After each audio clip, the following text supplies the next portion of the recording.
तो जनाब हमारे सी प्रोग्रामिंग कोर्स का आज है डे नंबर 8 और जनाब आज के दिन हम लोग जानने वाले हैं सी प्रोग्रामिंग में वेरिएबल्स के बारे में। वेरिएबल्स बहुत ही इंपॉर्टेंट टॉपिक होता है, चाहे कोई भी प्रोग्रामिंग लैंग्वेज हो, सी हो, सी प्लस प्लस हो, जावास्क्रिप्ट हो, कोई भी हो। तो वेरिएबल का टॉपिक आपको बहुत ही ध्यान से पढ़ना है। इस बात की मैं गारंटी ले सकता हूँ कि ये वीडियो देखने के बाद कोई दूसरी वीडियो देखने की जरूरत नहीं पड़ेगी। सारे डाउट्स क्लियर कर देने वाला हूँ, बस आपको फोकस के साथ देखना है और वेरिएबल्स का कंप्लीट इन्फॉर्मेशन इस वीडियो में आपको मिल जाएगा। चलिए अपनी वीडियो को स्टार्ट करते हैं बिना समय गवा। तो जनाब आज के दिन हम लोग सी प्रोग्रामिंग में आपके वेरिएबल्स टॉपिक को क्लियर करने वाले हैं। बहुत से लोगों ने पहले वेरिएबल का नाम सुना होगा पर उतना अच्छे से समझे नहीं होंगे, पर आज की वीडियो में आप वेरिएबल बिल्कुल रट लोगे। मतलब एक तरीके से आपके दिमाग में वेरिएबल क्या है ये छप जाने वाला है। सबसे पहले बात कर लेते हैं कि व्हाट इज वेरिएबल। वेरिएबल क्या होता है? वेरिएबल एक ऐसी चीज़ है जो सिर्फ सी प्रोग्रामिंग नहीं, चाहे आपकी जावास्क्रिप्ट हो या फिर कोई अदर लैंग्वेज हो, सारी लैंग्वेज के अंदर आपके जल्दी जल्दी वेरिएबल्स आपको देखने को मिलते हैं, क्योंकि वेरिएबल टॉपिक ही ऐसा है। तो पहले अगर हम लोग बात कर ले कि वेरिएबल क्या है, तो एक एक चीज़ें हमारी स्टेप बाय स्टेप क्लियर होती चलेंगी। तो जिस तरीके आपके घर में आपने देखा होगा कि बहुत सारा सामान होता है, लाइक आपके मम्मी के जो किचन होता है उसमें बहुत सारे डिब्बे होते हैं, ठीक है। अलग अलग तरीके के कुछ इस तरीके के कंटेनर्स होते हैं जिसमें कुछ कुछ सामान रखा होता है, ठीक है। कुछ में मसाले रखे होंगे, कुछ में आपका कोई प्रोडक्ट रखा होगा, ठीक है। या फिर आप नए जूते लेके आते हो तो वो भी अलग अलग डिब्बे में आता है, ठीक है। तो हम लोग क्या करते हैं कि जो सामान होता है उसको एक डिब्बे में रखते हैं। डिब्बे को हम लोग कंटेनर भी बोल सकते हैं इंग्लिश में, ठीक है। तो जिस तरीके हम लोग कोई सामान को किसी डिब्बे में रखते हैं, किसी कंटेनर में रखते हैं, उसी तरीके जब कोई प्रोग्रामिंग लैंग्वेज होती है, लाइक हम लोग सी प्रोग्रामिंग की बात कर रहे हैं, तो सी प्रोग्रामिंग में कोई भी अगर डेटा है हमारे पास में, डेटा कितने प्रकार का होता है वो कल मैंने बताया था। डेटा के टाइप्स वाली वीडियो आपने आई होप देख रखी होगी, जिसमें आपको पता होगा डेटा टाइप्स क्या होते हैं, कितने प्रकार के होते हैं। अगर वो वीडियो नहीं देखी तो प्लीज़ पहले वो वीडियो देख लो, कल ही के दिन अपलोड की थी।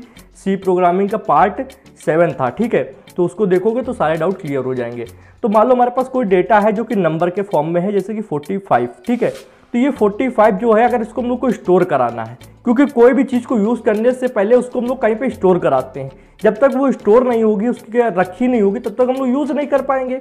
रियल लाइफ में भी तो वही है कि मान लो आपको हल्दी की ज़रूरत है, तो पहले आप हल्दी डब्बे के अंदर भर के रखोगे, तभी आप डेली लाइफ में उसको यूज़ कर पाओगे।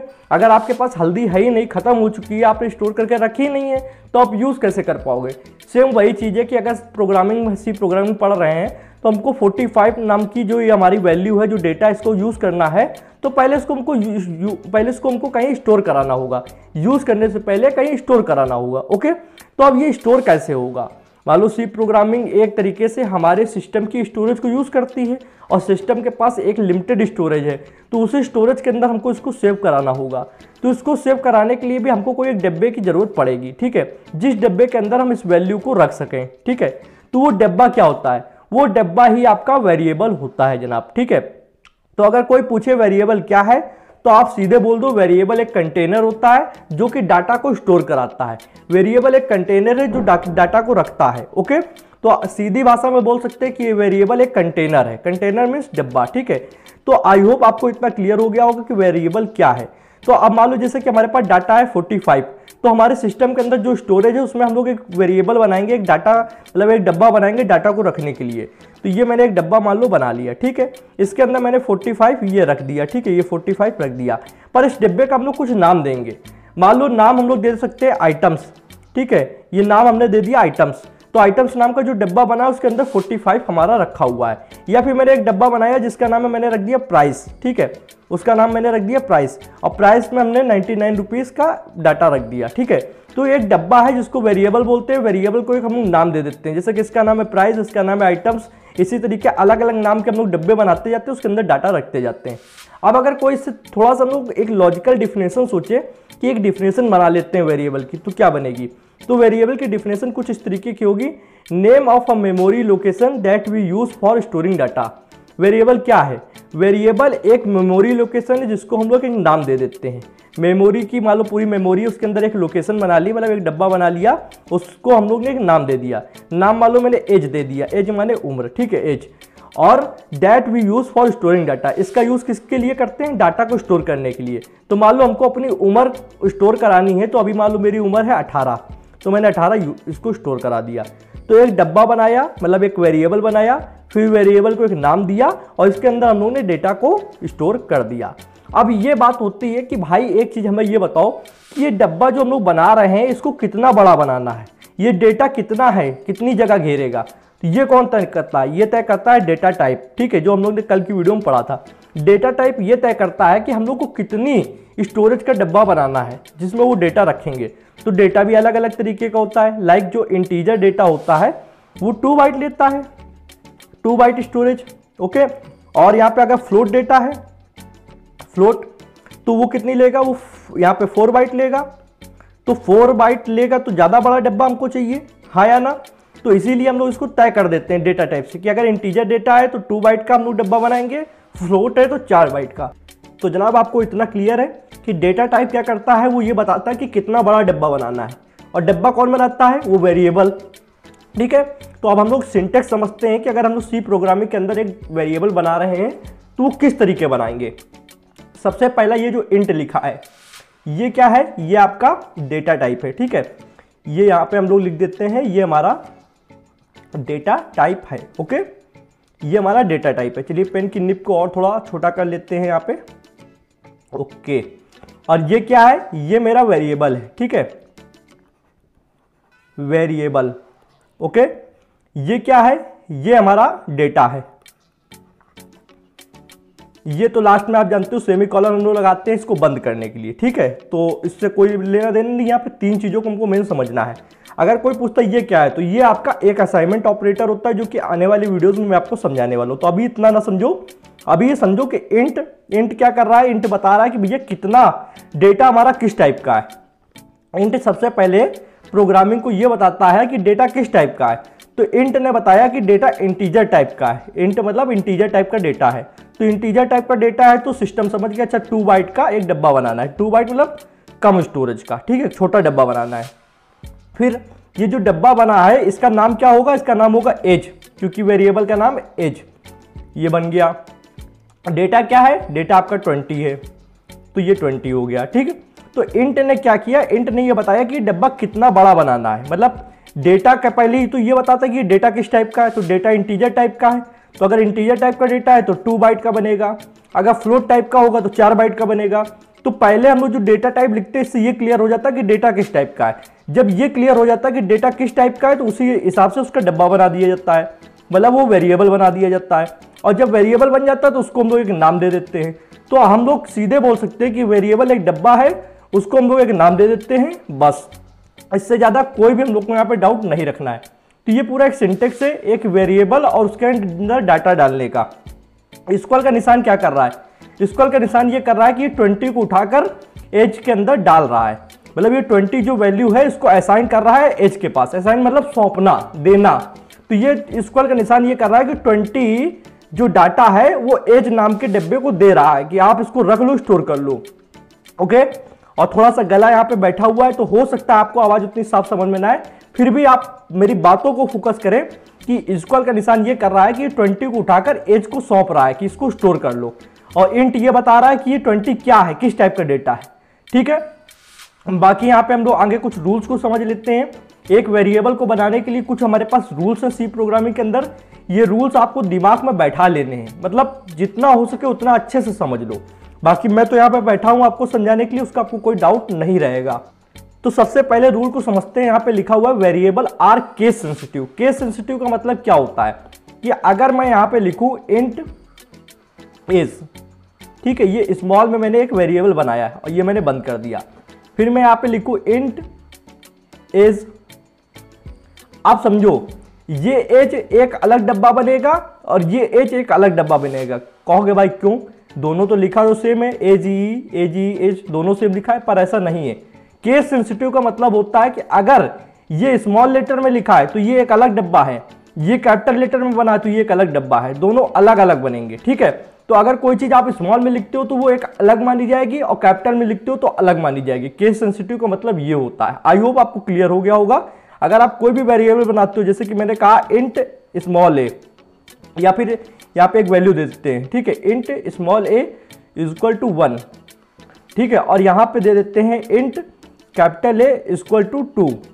तो यहाँ पे दो डब्बे बने हैं, एक स्मॉल ए का बना है उसमें 1 है और एक कैपिटल ए का बना है उसमें 2 है, ठीक है। तो 2 अलग अलग डब्बे बनेंगे, सेम डब्बा नहीं बनेगा, क्योंकि ये लैंग्वेज केस सेंसिटिव है। ये दोनों को अलग अलग मानेगी, स्मॉल लेटर्स को अलग मानती है, कैपिटल लेटर्स को अलग मानती है, क्योंकि इनका पर्टिकुलर एक मतलब ये कह सकते हैं कि जो स्मॉल ए है, इसको अगर हम लोग कभी इसकी वैल्यू निकालें, ठीक है, बाइनरी में, तो एक अलग वैल्यू होगी और कैपिटल ए की एक अलग वैल्यू होगी। ओके, अब हम लोग समझते हैं यहाँ पे कुछ चीजें और, जो कि हमारा सेकंड रूल बोलता है कि फर्स्ट कैरेक्टर इज अल्फाबेट और अंडरस्कोर। इसका क्या मतलब है कि मान लो आप कुछ इस तरीके लिखते हो, ये देखो इंट तो कॉमन, इसको ध्यान मत दो, यहाँ पे दो कि हम लोग ने एज लिखा, ठीक है, तो ये स्टार्ट कहाँ से हुआ, ये अल्फाबेट से स्टार्ट हुआ। अल्फा मतलब ए से लेकर जेड तक की जो भी हमारे पास होती है कैरेक्टर्स, ठीक है।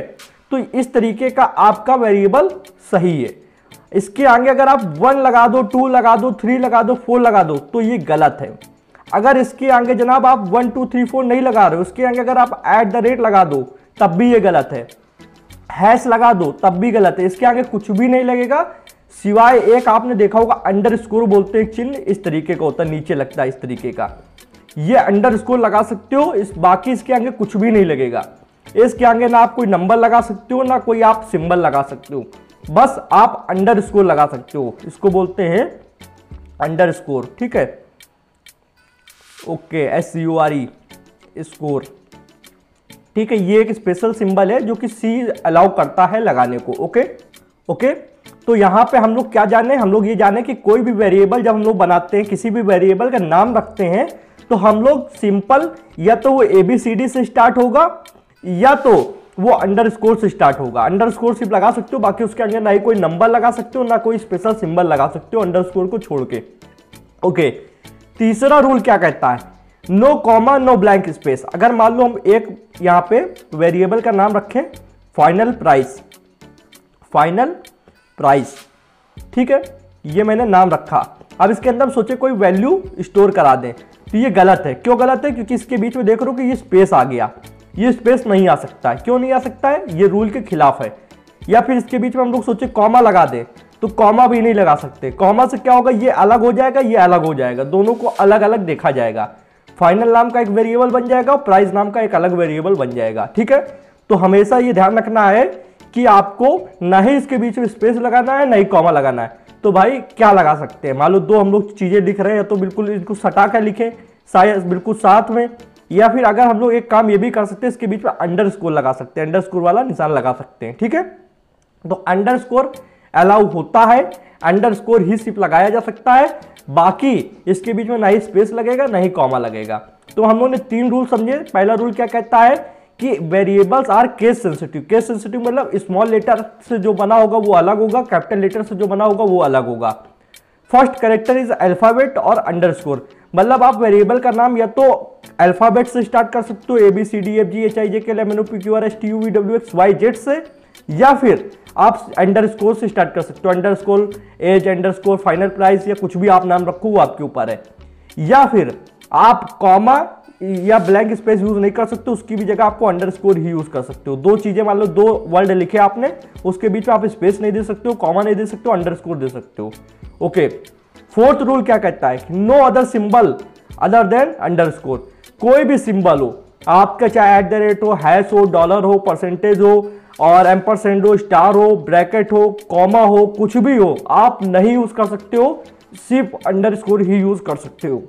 ओके, इतना क्लियर है कि हम लोग इतने यहाँ पे ये चीज जाने हैं कि वेरिएबल हम लोग 2 अलग अलग बना सकते हैं, कि एक स्मॉल लेटर से, एक कैपिटल लेटर से। हम लोग अंडरस्कोर के अलावा कोई भी सिंबल यूज नहीं कर सकते हैं। दूसरा, वेरिएबल के नाम के आगे अंडरस्कोर ही आएगा, या तो ABCD का कोई वर्ड लेटर आ जाएगा, पर मैथ का कोई नहीं आएगा। ओके, तो अब मैं यहाँ पे आपसे कुछ क्वेश्चन करना चाहूंगा, आप आई होप उसका आंसर समझेंगे। अगर आपको पता है तो आप कमेंट में बता सकते हैं, नहीं तो मैं आपको यहाँ पे आंसर बता भी देने वाला हूँ। तो मैं ये जो साइड में मैंने लिख रखा है इसको मैं रफ करूंगा, मुझको जस्ट सेकेंड आप दे सकते हैं। देखो, हम लोग वेरिएबल का नाम किस तरीके रखते हैं। सबसे पहला एक मैं आपको रूल बता दूं, वेरिएबल का नाम हमेशा कुछ ऐसा रखो जो जिसका मीनिंग बन रही हो, मीनिंगफुल नेम रखना चाहिए। भैया मीनिंगफुल नेम क्या होता है कि जैसे आप किसी चीज का प्राइस रख रहे हो तो उसका नाम प्राइस ही रखो। जैसे कि मान लो मैं यहाँ पे बताऊं कि मान लो मेरी दुकान है, ठीक है, तो पर्टिकुलर किसी चीज का प्राइस हम लोग रख रहे हैं, तो चाहे तुम लोग इंट A = 44 रख सकते हैं, या फिर हम लोग यहाँ पे एक ही जगह लिख दे इंट प्राइस, प्राइस नाम का एक वेरिएबल बनाए और इसके अंदर 44 रख दें। तो अब बताओ इन दोनों में से कौन सा ज़्यादा आपको मीनिंगफुल लग रहा है? जाहिर सी बात है ये वाला लग रहा होगा, आप दूर से देखोगे तो जान जाओगे अच्छा इसके अंदर प्राइस सेव है, किसी भी प्रोडक्ट का प्राइस रखा गया है, ठीक है। तो ये एक हमारा रूल होता है जनाब। दूसरा, मैं कुछ क्वेश्चन अब आपसे यहाँ पे पूछूंगा, वो आपको आंसर देने हैं। जैसे कि अगर मैं यहाँ पे लिख दूं कुछ वेरिएबल्स के नाम, सबसे पहले मैं लिखता हूँ एज, ठीक है, फिर मैं लिखता हूँ 1 एज, फिर यहाँ पे मैं लिखता हूँ अंडरस्कोर एज, फिर यहाँ पे मैं लिखता हूँ एज 1, फिर यहाँ पे मैं लिखता हूँ फाइनल प्राइस, ठीक है, फिर यहाँ पे मैं लिखता हूँ 2 एज, फिर मैं यहाँ पे लिखता हूँ प्राइस 1, ठीक है, फिर यहाँ पे मैं लिखता हूँ कि मान लो टोटल हैश, ठीक है, या फिर मैं टोटल 22 लिखता हूं, ठीक है। अब इतने में ये ढूंढते हैं कौन कौन सही है कौन कौन गलत है, ठीक है। क्या ये वेरिएबल का नाम सही है? एज बिल्कुल सही है क्योंकि इसमें कोई भी रूल ब्रेक नहीं हो रहा है, ये सही है। क्या ये सही है? आप ध्यान से देखिए, क्या ये सही है? बिल्कुल सही नहीं है क्योंकि इसके आगे हम लोग ने एक मैथ का मतलब एक लेटर कैरेक्टर यूज कर दिया है। 1 2 3 4 5 हम लोग ये यूज नहीं कर सकते। कोई भी मैथ का कोई भी लेटर, कोई भी सिंबल 1 2 3 4 कोई भी गिनती आगे नहीं लिख सकते, तो ये आपका गलत हो गया। क्या ये सही है? इसके आगे अंडरस्कोर यूज हुआ है।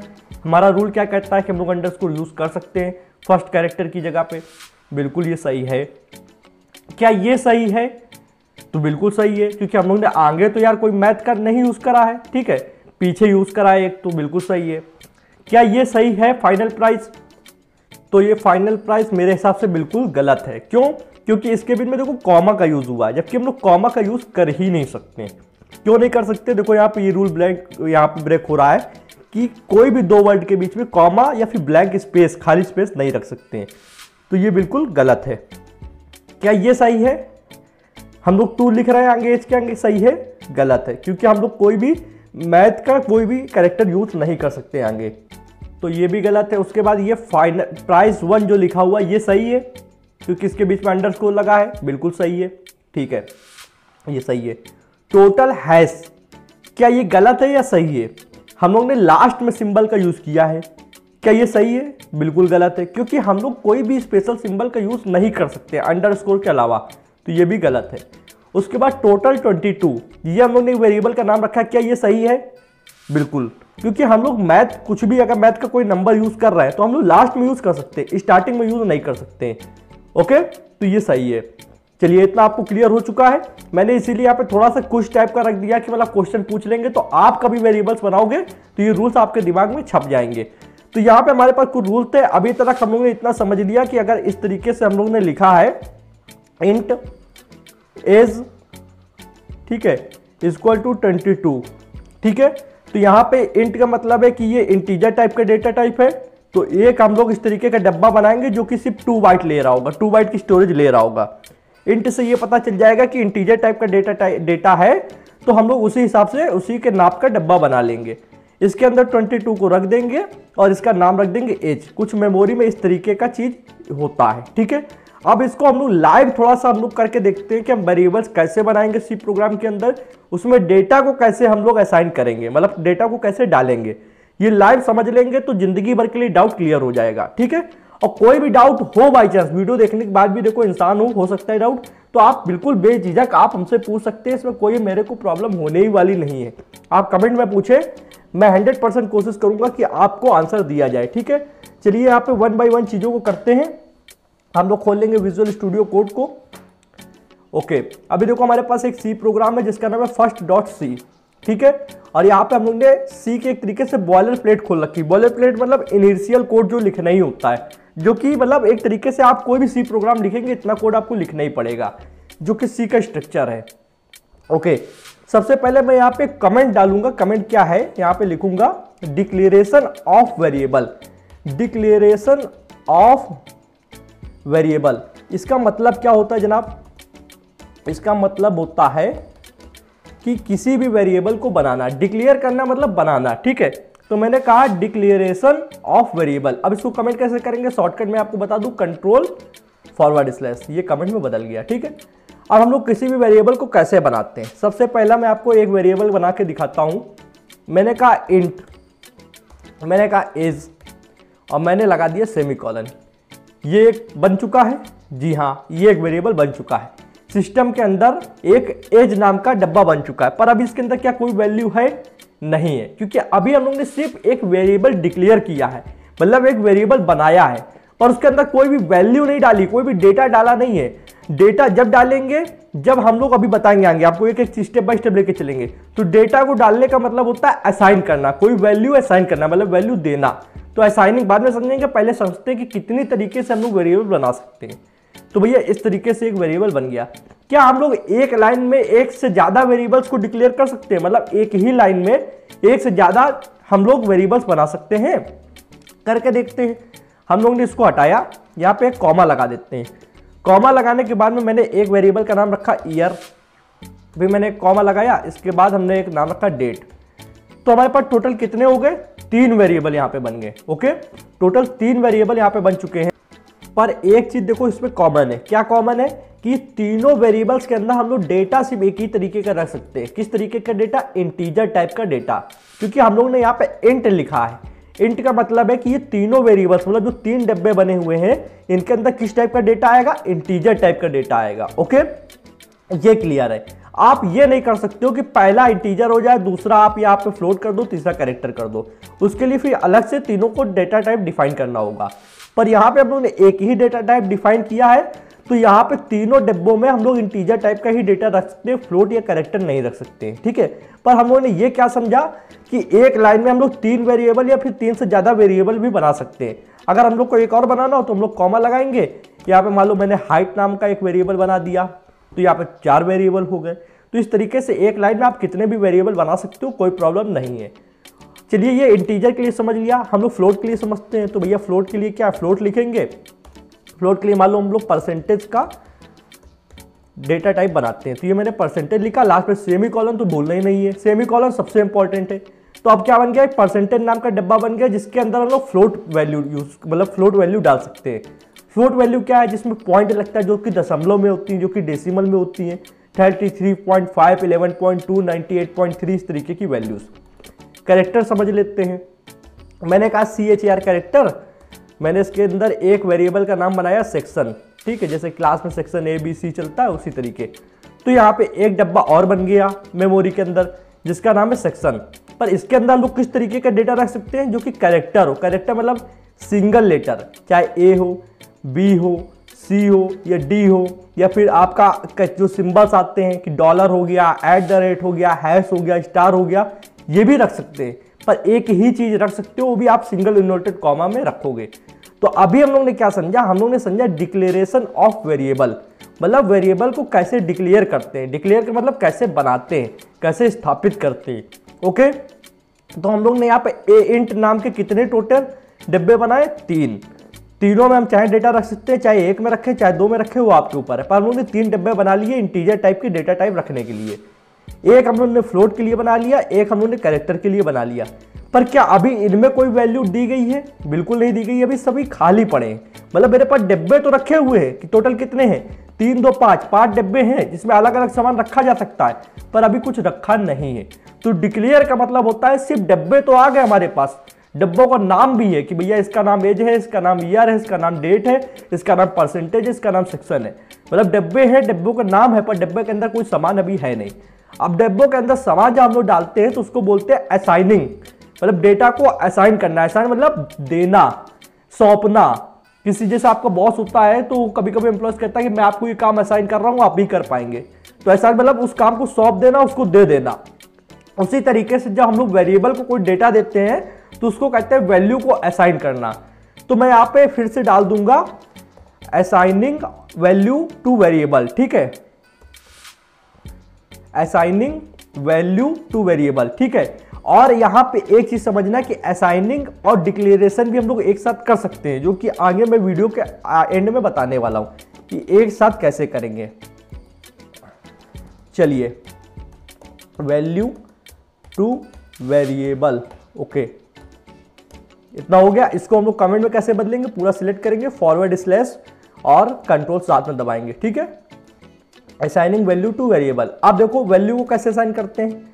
सबसे पहले जैसे कि मान लो इसमें से हम लोग एज ले लेते हैं, ईयर और डेट को हम कुछ नहीं देंगे, अभी एज नाम का वेरिएबल उठाते हैं। यहाँ पे मैंने कहा इंटर दबा लेते हैं, एज इज इक्वल टू कितनी रख दे, मान लो हमने रख दिया 45। मैं 45 साल का मान लो कोई व्यक्ति है, उसने 45 ईयर रख दिया।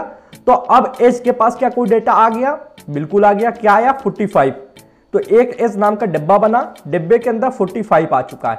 पर वो डिब्बा कितनी स्टोरेज ले रहा है वो कौन तय कर रहा है, वो ये तय कर रहा है इंट, क्योंकि ये जो डेटा है ये किस टाइप का है, ये इंटीजर टाइप का डेटा है।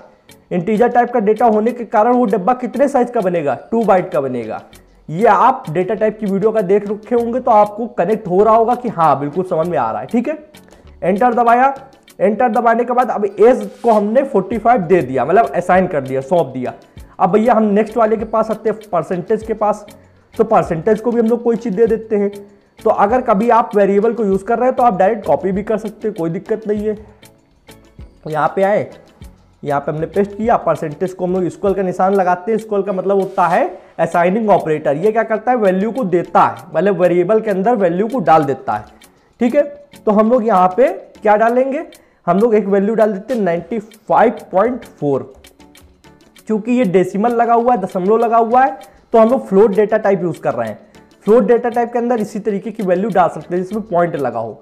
सेमीकोलन लगा देंगे। अब परसेंटेज के अंदर क्या चला गया, 95.4। परसेंटेज नाम का जो डब्बा बना था उसके अंदर 95.4 स्टोर हो गया जाके, ओके। एंटर दबाएंगे। अब हमारे पास कैरेक्टर के लिए एक हम लोग ने डब्बा बनाया था, सेक्शन। तो इसको हम लोग भैया यहाँ से कॉपी कर लेते हैं, यहाँ पे आएंगे, पेस्ट मारेंगे, ठीक है। इसको हम लोग डेटा दे देते हैं कुछ। अब एक चीज यहाँ पे देखो, ये किस टाइप का डेटा टाइप लेगा, कैरेक्टर। तो कैरेक्टर जब भी हम लोग सेव कराते हैं तो एक सिंगल इन्वर्टेड कॉमा लगा देते हैं। तो मैंने कहा सिंगल इन्वर्टेड कॉमा लगा दिया, इसमें मैंने डाल दिया सेक्शन ए और सेमीकोलन लगा देंगे, ठीक। अब देखो सबके पास, एज के पास 45 है, ठीक है। एज जो वेरिएबल बनाया था, जो डब्बा बनाया था, उसके पास 45 है। परसेंटेज के पास अपनी एक वैल्यू है 95.4। सेक्शन के पास अपनी एक वैल्यू है जो कि ए है। क्या अगर हम लोग इसको प्रिंट करके देखें तो हमारा डाउट क्लियर हो जाएगा कि है या नहीं, भैया झूठ तो नहीं बोल रहे, क्या पता गलती हो गई हो, बिल्कुल। तो हम लोग इसको यूज करेंगे प्रिंटएफ। प्रिंटएफ कैसे यूज करना है ये अभी आपको नहीं समझना है, ये मैं आने वाली वीडियो में समझाऊंगा। पर अभी हम लोग चेक करने के लिए प्रिंटएफ यूज करेंगे कि इनके अंदर ये वैल्यू है या नहीं है, भैया झूठ तो नहीं बोल रहे हैं। ये चीज कोई भी फंक्शन के आगे पैरेंथेसिस ब्रैकेट लगता है। अब हम लोग चूंकि पहली वाली वैल्यू है 45, मतलब एक इंटीजर डेटा टाइप है, तो इंटीजर डेटा टाइप को जब भी हम लोग शो करते हैं तो हम लोग लगाते हैं परसेंटेज डी। उसके बाद हम लोग ने इन्वर्टेड कॉमा के बाद लगाया कॉमा। अब वेरिएबल का नाम क्या है, वेरिएबल का नाम है एज। तो हम लोग भैया यहाँ पे लिख देंगे एज। लास्ट में सेमीकोलन जरूर लगेगा, ये आपको नहीं भूलना है। चलिए इसको रन करते हैं। रन करने पे ओके 45 आ चुका है। आई होप आप देख पा रहे होंगे, देखिए यहाँ पे 45 आ गया है। मैं इसीलिए जूम कर देता हूँ, देखिए 45 आ चुका है। क्यों आया, क्योंकि हम लोगों ने एज के अंदर 45 वैल्यू को असाइन किया हुआ है। किसको असाइन किया हुआ है, 45 वैल्यू को। ये जो वैल्यू है ये हम लोग ने एज नाम के वेरिएबल को दे दिया। तो पहले चरण में हम लोग ने क्या किया, एज नाम का वेरिएबल बनाया, मतलब एक डब्बा बनाया। दूसरे चरण में हम लोग ने उसको एक वैल्यू दे दी, सौंप दी, ठीक है। अब भैया क्या करना है, अब हम लोग इसी तरीके चेक करेंगे कि क्या परसेंटेज के अंदर 95.4 सेव है या नहीं, कि भैया झूठ बोल रहे हैं। तो चलिए हम लोग परसेंटेज डी किस, मतलब परसेंटेज डी तो इंटीजर के लिए था, पर ये जो परसेंटेज लिखा हुआ है ये क्या है, ये फ्लोट है। तो हम लोग फ्लोट की वैल्यू को शो कराने के लिए यहाँ पे %f लिखते हैं। भैया f लिख दिया। एज की जगह हम लोग परसेंटेज वाले वेरिएबल को ले रहे हैं, तो हम लोग यहाँ पे एज की जगह ये लिख देंगे। ये भैया हो गया। अब इसको रन करा के देखते हैं, क्या पता ये हम झूठ बोल रहे हो, तो सामने भी समझ में आएगा। तो देखो आ गया, मैंने कहा 95.4 जो हम लोग ने इसके अंदर दिया था, तो वो देखो यहाँ पे शो हो गया। अब कहोगे भाई इसके आगे 00 क्यों लिख के आ रहा है, तो देखो जब भी आप दशमलव में कोई संख्या लिखते हो तो आगे के 5-6 लेटर्स अपने आप वो ले लेता है, ठीक है। उसमें आपको डाउट नहीं रखना, पर 95.4 आ रहा है कि नहीं आ रहा है ये क्लियर है, बिल्कुल भैया आ रहा है, ठीक है। अब हम लोग लास्ट वाला और समझ लेते हैं कि भैया जो सेक्शन लिखा है, सेक्शन के अंदर ए आया है या नहीं आया है। आप झूठ तो नहीं बोल रहे हो, तो चलिए हम लोग इसको कर लेते हैं। एफ हटाया, कैरेक्टर हमको शो कराना है तो सी कर देंगे, और लास्ट में हम लोग यहाँ पे इसको सेक्शन लिख देते हैं, जो कि वेरिएबल का नाम है वही लिखते हैं लास्ट में। ओके, यहाँ पे हम लोग ने कंट्रोल वी किया, ठीक। तो इसको भी रन करके देख लेते हैं भैया। लीजिए मैंने इसको रन किया और देखिए यहाँ पे आ चुका है। मैं इसको जूम करता हूँ, ये देखिए ए आया यहाँ पे, जहाँ मेरा कर्सर है आप उस चीज़ को देखिए, ये देखिए ए आया। तो ए क्यों आया? क्योंकि ये सेक्शन वाला जो वेरिएबल बनाया था, जो कि बनाया उसके कारण से ये आया है। सेक्शन के अंदर हम लोग ने ए डाल रखा है इसलिए ये आया। मैं इसको छोटा कर लिया इसीलिए। अब देखो मैंने तीनों आपको सामने करके दिखाए कि एज के अंदर 45 सेव हो गया है, परसेंटेज नाम के वेरिएबल के अंदर डब्बे के अंदर 95.4 सेव हो गया है, सेक्शन नाम के डब्बे के अंदर ए सेव हो गया है, ठीक है। अब इसको थोड़ी देर के लिए हटा देते हैं। हटाने के बाद क्या करने वाले हैं यहाँ पर, अब हम लोग आपको बताते हैं कि हम लोग एक साथ वेरिएबल को बनाएंगे भी और एक साथ डेटा को उसके सौंप भी देंगे। मतलब जैसे कि अभी तक क्या कर रहे थे, पहले हम लोग वेरिएबल को बना रहे थे, फिर उसमें डेटा डाल रहे थे। पहले डिक्लेयर कर रहे थे, मतलब वेरिएबल को बना रहे थे, फिर उसके अंदर वैल्यू को असाइन कर रहे थे, मतलब दे रहे थे। पर अब क्या करने वाले हैं जनाब, अब दोनों एक साथ करेंगे। तो सबसे पहले मैं यहाँ पे लिखना चाहूंगा डिक्लेरेशन एंड असाइनिंग। मतलब पहले मैं लिखूंगा डिक्लेरेशन, तो यहीं से कर लेते हैं कॉपी, लिखने से अच्छा है। यहाँ पे लिखेंगे declaration and assigning value to same time, same time. मतलब एक साथ हम लोग दोनों चीजें करेंगे, मतलब बनाएंगे भी वेरिएबल को और उसको वैल्यू भी असाइन करेंगे। ये मैं कमेंट आपकी हेल्प के लिए लिख रहा हूं कि आपको पता चले मैं क्या कर रहा हूं, ठीक है। मैं नीचे आऊंगा, मैंने एक वेरिएबल बनाया। क्योंकि देखो एक वेरिएबल बनाने से पहले एक चीज और मैं आपको छोटी सी समझा देता हूं। देखो ये लाइन तो समझेंगे ही, डिक्लेरेशन एंड असाइनिंग, ये तो हम लोग भी समझेंगे। इससे पहले ये समझ लो वेरिएबल जो वर्ड होता है इसका मतलब क्या होता है। वेरिएबल वर्ड का मतलब होता है कि कोई भी चीज परमानेंट नहीं है। मतलब जैसे कि इसके अंदर वैल्यू हम लोगों ने 45 डाल दी, तो ये परमानेंट नहीं है। कहोगे भैया परमानेंट नहीं है, इसका क्या मतलब? मैं आपसे एक बात पूछना चाहता हूँ, आपने एक प्रोग्राम बनाया जिसके अंदर आपने डाल दिया 45 ईयर्स एज है आपकी, मतलब 45 साल के हो। आज से 2 साल बाद भी क्या आप 45 साल के ही रहोगे? हाँ या ना? नहीं रहोगे। 2 साल बाद आप कितने साल के हो जाओगे? 47 साल के। 2 साल बढ़ जाओगे। तो भैया हम लोगों ने वेरिएबल के अंदर तो डाल रखा है 45 ईयर्स, तो क्या फिर से हमको यहां पर आके इसको सही करना पड़ेगा? नहीं। इसके बाद आप जहां पर भी हो, मान लो बिल्कुल नीचे हो, कहीं पर भी हो, मान लो हम यहां पर हैं, इस लाइन को भी इग्नोर करना, हम लोग बिल्कुल लास्ट में हैं। तो हम लोग क्या करेंगे, हम लोग एज वाला वेरिएबल उठाएंगे। वेरिएबल उठाया, उठाने के बाद में इसमें इक्वल का निशान लगाएंगे। इक्वल का निशान लगाने के बाद में अब आप अभी कितने साल के हो? अभी आप 47 साल के हो। पहले कितने थे? पहले आप 45 साल के थे। मतलब जब यहाँ पे आपने वैल्यू दी थी तो कितनी दी थी? 45 थी। आप कितने साल बड़े हो? 2 साल बड़े हो। तो ये देखो ये वैल्यू कहाँ गई थी? ये एज के अंदर चली गई थी। तो एज नाम के वेरिएबल के अंदर 45 चली गई थी। तो अगर हम लोग कहीं पे भी एज लिख रहे थे तो उसका मतलब क्या था? 45। जहां पे भी जैसे x बराबर 2 लिखते थे मैथ में, तो जहां जहां x यूज करते थे वहां 2 आ जाता था। y बराबर जहां 3 लिखते थे तो वहां 3 आ जाता था। उसी तरीके जहां पे हम लोग प्रोग्रामिंग के अंदर एज लिखते थे तो वहां उसका मतलब होता था 45। तो ठीक इसी तरीके हम लोग यहाँ पे लिख देंगे एज, मतलब एक एज वेरिएबल अभी प्रेजेंट टाइम के लिए पहले बनाया है यहाँ पर, फिर एक ये एज पहले वाले के लिए। अभी इस एज के अंदर 45 साल है। फिर हम लोग ने यहाँ पे लगाया प्लस, मैंने कहा भैया 2 कर दो, ठीक। फिर मैंने कहा सेमी कॉलन लगा दो। अब प्रेजेंट टाइम में एज नाम का वेरिएबल के अंदर 47 साल है, ना कि 45 साल है। अब इसके बाद हम लोग अगर यहाँ पे प्रिंटएफ करें तो जनाब क्या होगा? प्रिंटएफ करके देखते हैं, दिखाते हैं आपको। प्रिंटएफ, ओके, यहाँ पे पैरेंथेसिस ब्रैकेट, और ये मैं मैनुअल कर रहा हूँ, चाहूँ तो शॉर्टकट यूज कर सकता हूँ, पर आपको ध्यान रहे कि मैं कैसे यूज करता हूँ इसलिए, ठीक है। %d, एज, ठीक है, और लास्ट में सेमी कॉलन नहीं भूलना है। इसको रन करते हैं। रन करने के बाद में ये देखो आपके सामने प्रमाण है, मैं इसको जूम करता हूँ। 47 क्यों आया? क्योंकि इस वाले एज के अंदर, इस वाले एज में हम लोगों ने 2 जोड़ दिया। इस वाले एज में 45 साल था, 2 और जुड़ गया, टोटल 47 हो गया। मतलब पहले ये जो पहला एज लिखा है इसके अंदर 45 है, 2 और जोड़ा 47 हुआ। 47 को उठाकर हम लोग ने, पूरे 47 को उठाकर हम लोग ने इसके अंदर डाल दिया। जब इसके अंदर 47 हो गया तो हम लोगों ने जब प्रिंटफ कराया तो यहां पे 47 शो हो गया। ओके, इतना कहीं डाउट नहीं है। तो वेरिएबल वर्ड का मतलब होता है कि आप वैल्यू को कभी भी चेंज कर सकते हो। आपको जरूरी नहीं कि ऊपर जाके चेंज करना है, 45 की जगह 47 लिखना है। आप बाद में भी कभी भी उसको नीचे भी कहीं पे भी उस वेरिएबल को उठाओ, उस वेरिएबल में जितने साल बढ़ चुके हो या फिर जितनी वैल्यू ऐड करनी हो उसको प्लस करके आप कर सकते हो। तो वेरिएबल की वैल्यू आप चेंज कर सकते हो, ये वेरी करती है। वेरिएबल मतलब very, value at the time very करती है कि उस समय पे कितनी वैल्यू है उस हिसाब से आप उसको चेंज कर सकते हो। ठीक है, तो ये बहुत ही इंपॉर्टेंट पॉइंट था। आई होप मैंने इसको मिस नहीं किया, मैंने आपको बता दिया। इसको बताने से पहले अब ये समझ लेते हैं कि एक साथ हम लोग डिक्लेरेशन और असाइनिंग वैल्यू कैसे कर सकते हैं। मतलब डिक्लेयर भी करते जा रहे हैं और असाइन भी करते जा रहे हैं। तो भैया ये प्रिंटफ का कोई काम है नहीं है, इसको हटाओ। ठीक है, और अब समझते हैं थोड़ा सा। यहां पर आए, मैंने एक वेरिएबल बनाया, वेरिएबल का नाम है फाइनल प्राइस। तो मैंने कहा इंटीजर टाइप का डेटा टाइप रखना है, फाइनल प्राइस। अब मेरे को बताओ ये वेरिएबल सही है या गलत है। मैंने जो यहाँ पे लिखा है फाइनल प्राइस, ये सही है या गलत है? बिल्कुल गलत है। मैंने थोड़ी देर पहले रूल में आपको समझाया भी था। ये देखो रूल मैंने यहाँ पे जब दिखाए थे तो यहाँ पे क्या था कि हम लोग स्पेस नहीं दे सकते हैं 2 वर्ड के बीच में, ना ही कॉमा दे सकते हैं।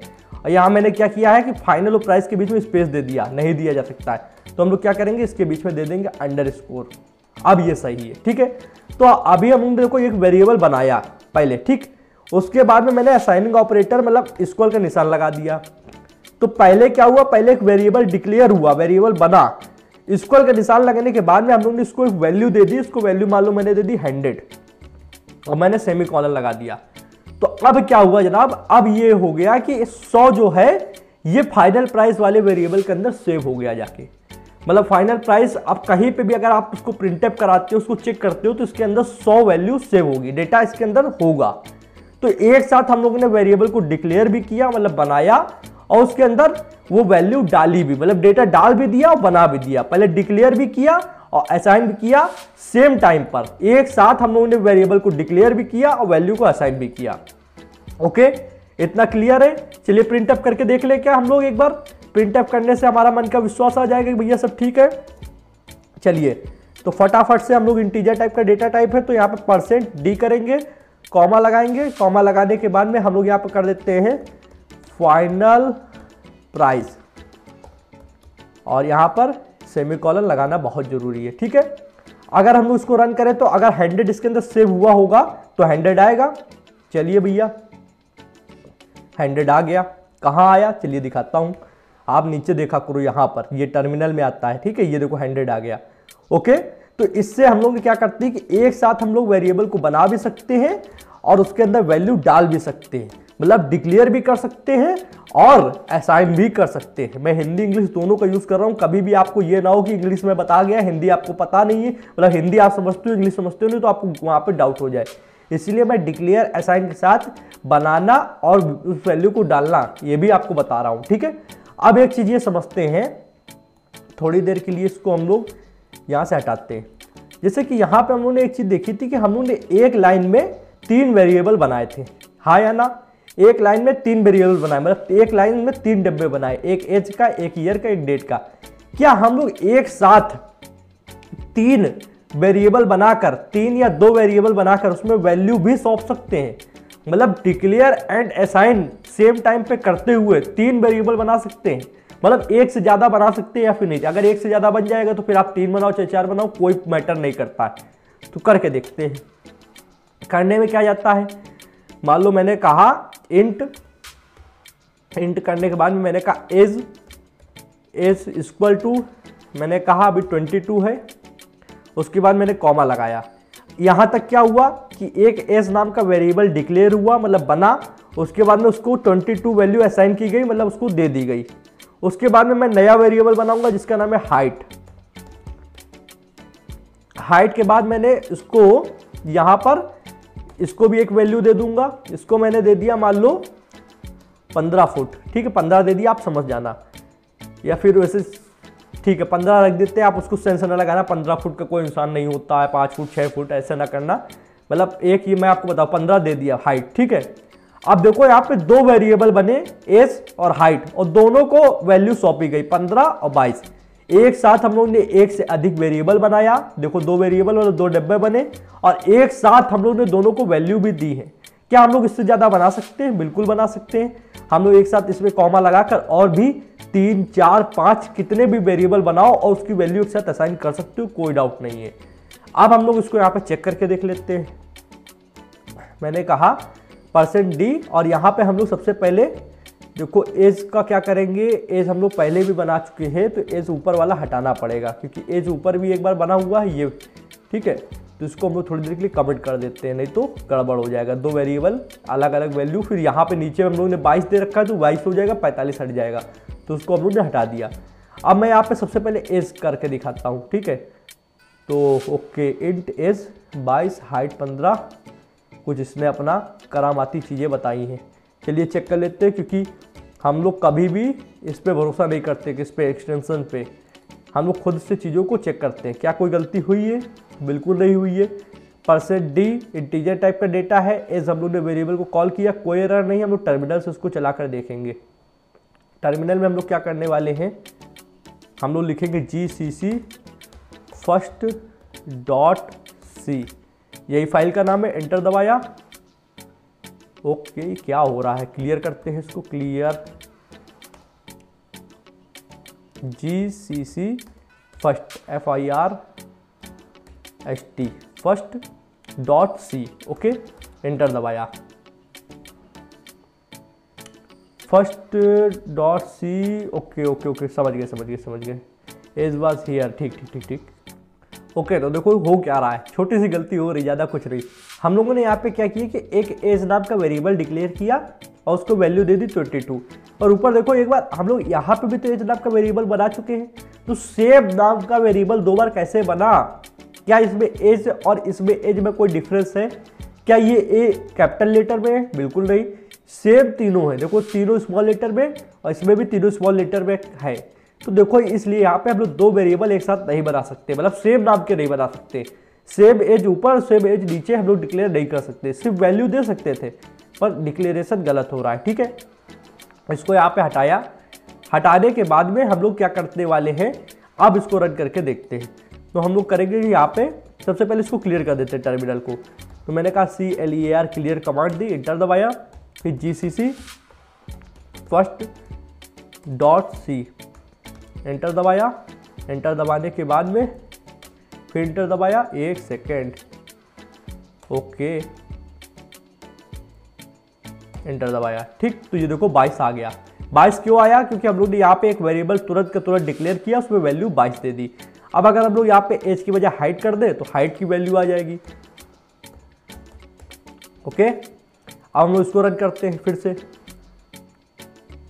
एंटर दबाया, एंटर दबाया, आ गई 15, ओके।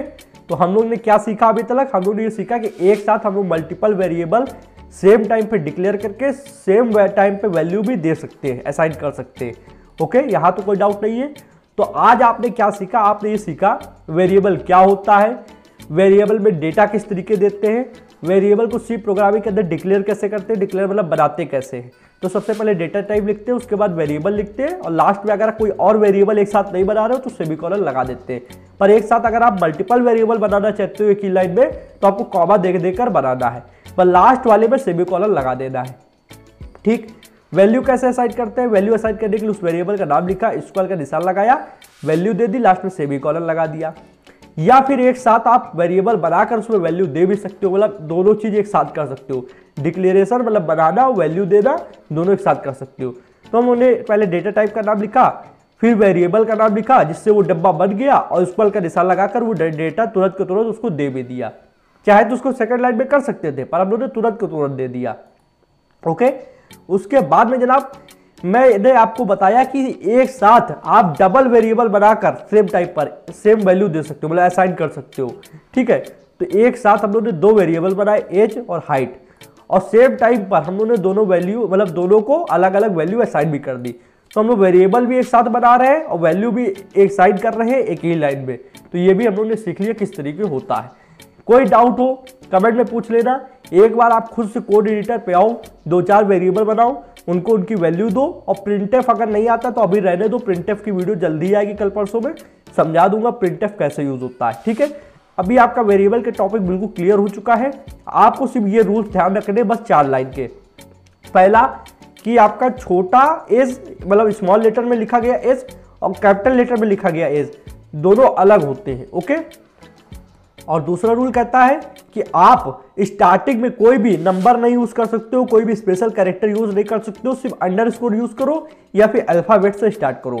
तीसरा रूल ये कहता है कि अगर आप वेरिएबल को दो वर्ड का नेम दे रहे हो, जैसे कि यहाँ पे फाइनल प्राइस है, ठीक है, ये देखो फाइनल प्राइस, तो इसके बीच में क्या है कि आप स्पेस नहीं लगा सकते हो कुछ इस तरीके का, या फिर आप कॉमा नहीं लगा सकते हो। ठीक है, दोनों ही गलत होंगे।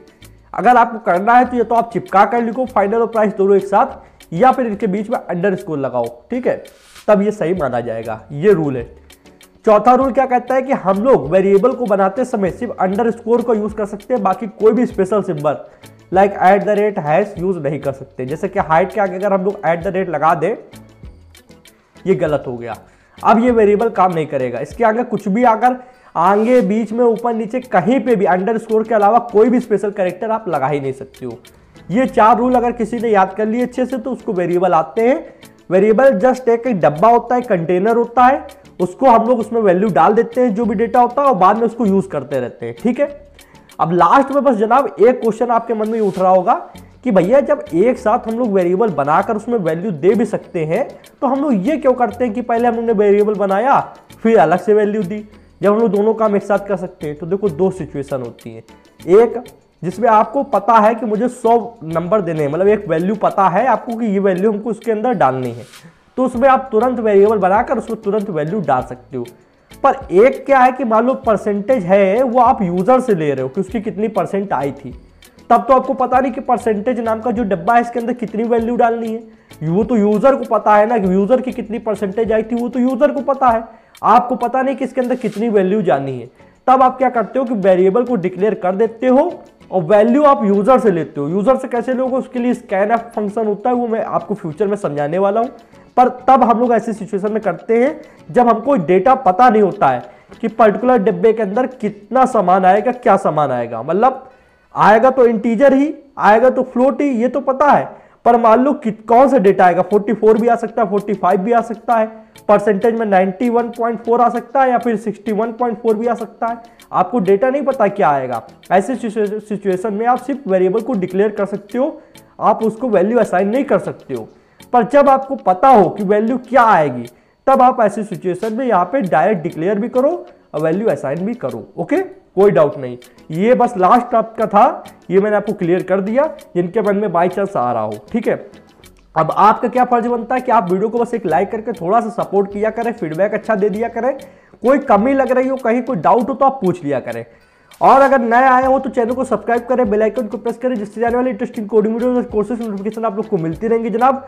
और अगर पिछली अभी वीडियो सी प्रोग्रामिंग की नहीं देखी तो नीचे प्लेलिस्ट की लिंक दे दूंगा, जाकर आप देख लेना। आज वीडियो में जनाब इतना ही था। थैंक्स फॉर फ्रेंड्स, जय हिंद, जय भारत।